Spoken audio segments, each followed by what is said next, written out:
1 every 2 and every 3. So for today's video, magluluto ako ng lunch ng aking mga alaga. Dito sila kakain ng tanghalian. Kaya ayan, magluluto ako ng chicken alfredo.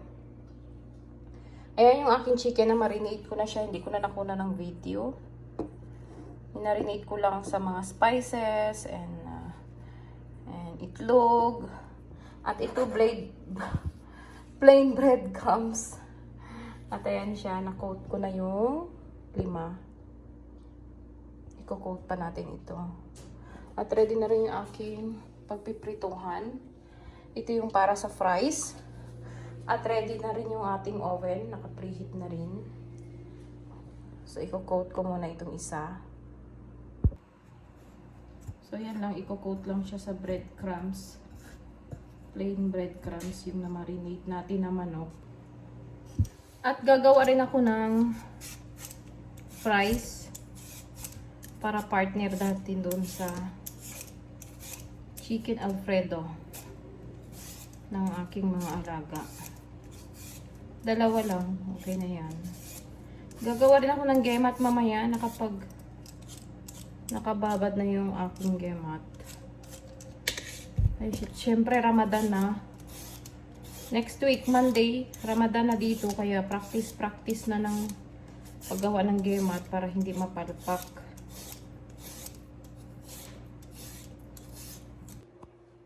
So, habang nagagayat ako ng aking fries, mainit na yung ating kawali. Kaya, papritohin ko muna yung ating...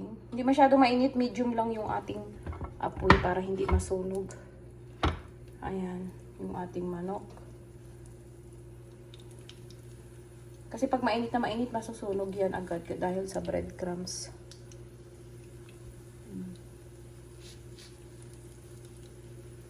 Kasi ata ang anin.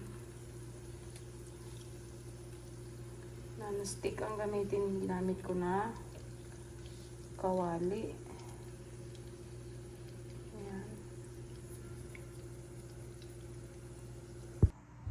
At habang nagpiprito, gayat-gayatin ko na yung aking patatas. Kung meron kayong panggayat na yung isang gayat machine, sa akin mamamano lang yan. Ganyan lang.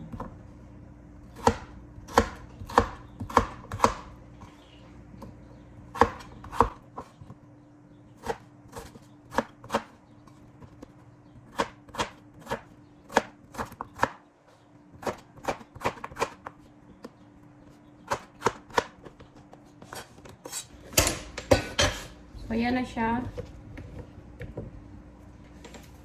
Lalagyan ko ng asin. Mekos-mekos. Lalagyan ko ng corn flour para crispy. Ito yung sekreto ko pag madali ang French fries. Nilalagyan ko ng corn flour. At talagang crispy siya. Kahit na lumamig siya ng konti, crispy pa rin siya.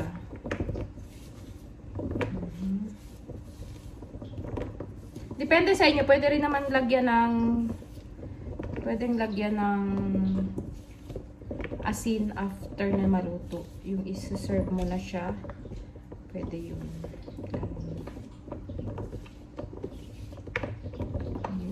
Bago prituhin.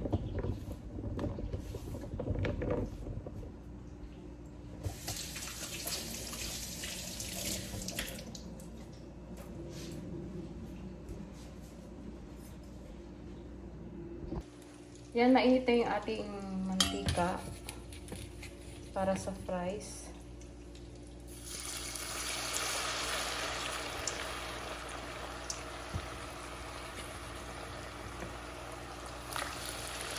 Yun aking manok. Malapit nang maluto.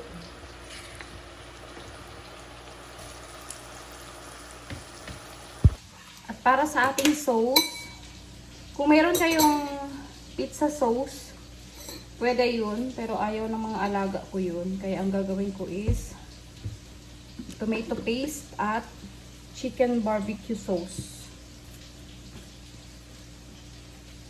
Mas gusto nila ito. So, ito yung aking gagawing sauce doon sa ating chicken Alfredo.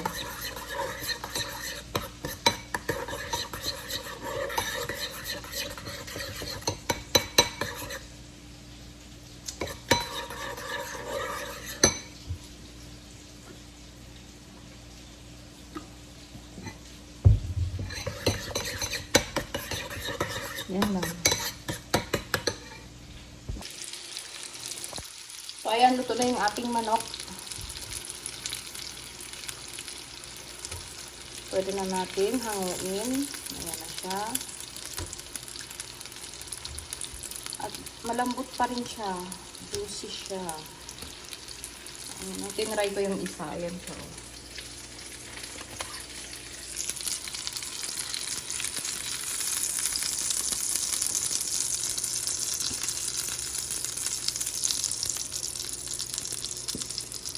Ay, kabayo.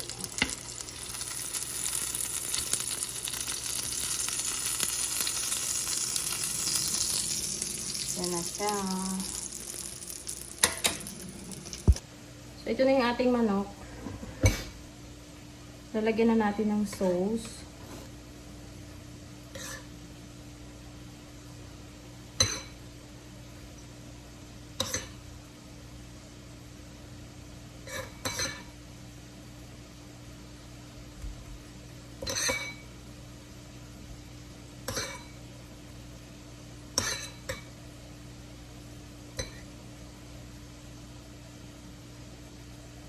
Kalat lang natin.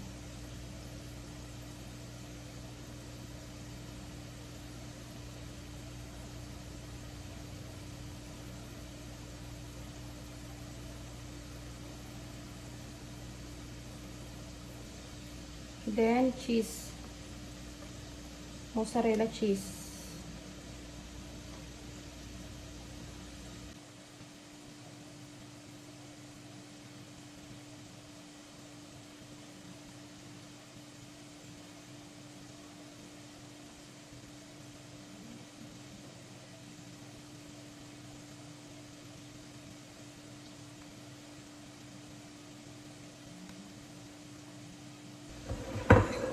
Then, i-open na natin siya. Yan na yung ating fries. Malutong siya. Yan.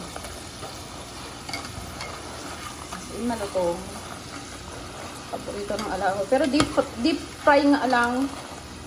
Kasi syempre pag sa air fryer hindi siya crispy. Pag bagong ahon lang siya crispy. Pag medyo matagal-tagal na yun na wala na hindi siya crispy. Kaya deep fry na ang ginagawa ko sa mga alaga ko.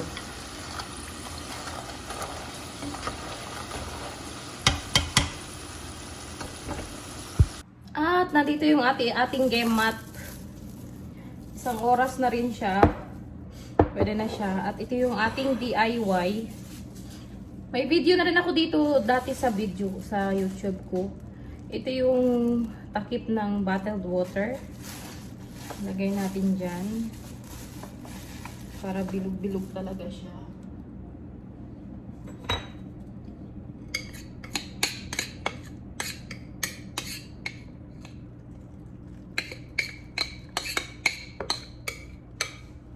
Ayan, hindi nakita pala sa video ang pagbuhos ko.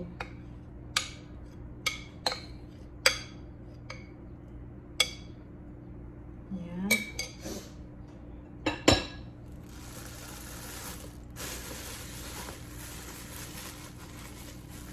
Ayan, tatali ko siya. Then, bubutasan ko ito.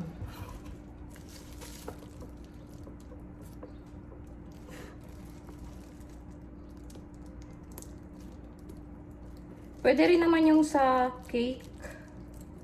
Yung pang icing. Pero kasi maliit yung...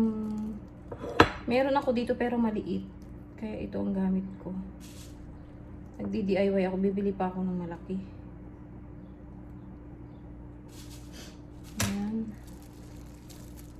Then, pwede na yan. Pwede na ikon sa mainit. Then, sausaw lang yung gunting na gagamitin.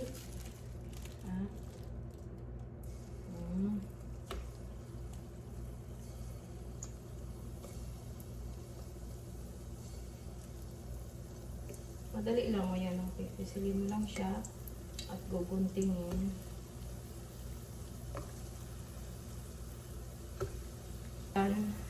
Pwede pa.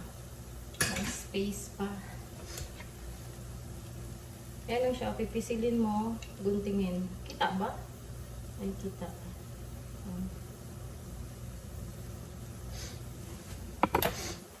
Ay, dumikit.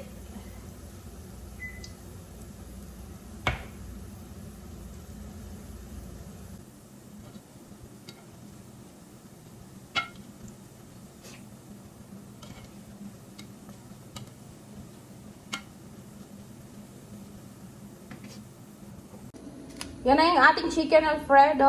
Pwede natin ilagay sa oven. Parating na rin to yung mga alaga ko.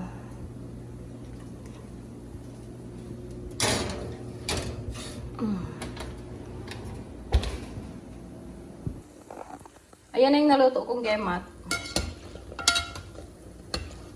Bilog-bilog rin naman siya. Yan yung second batch.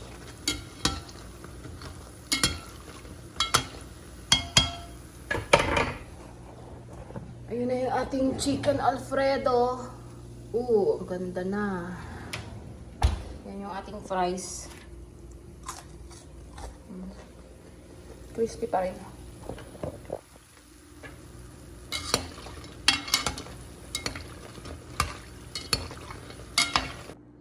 So, ayan na. Ready na yung lunch ng aking mga alaga. Ayan na yung ating chicken alfredo.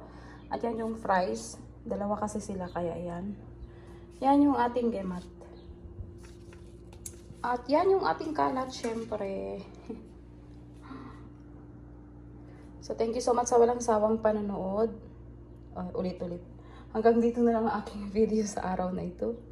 Thank you so much sa walang sawang panonood, especially Team Sueno family. Stay safe, everyone. God bless and see you next time. Bye-bye.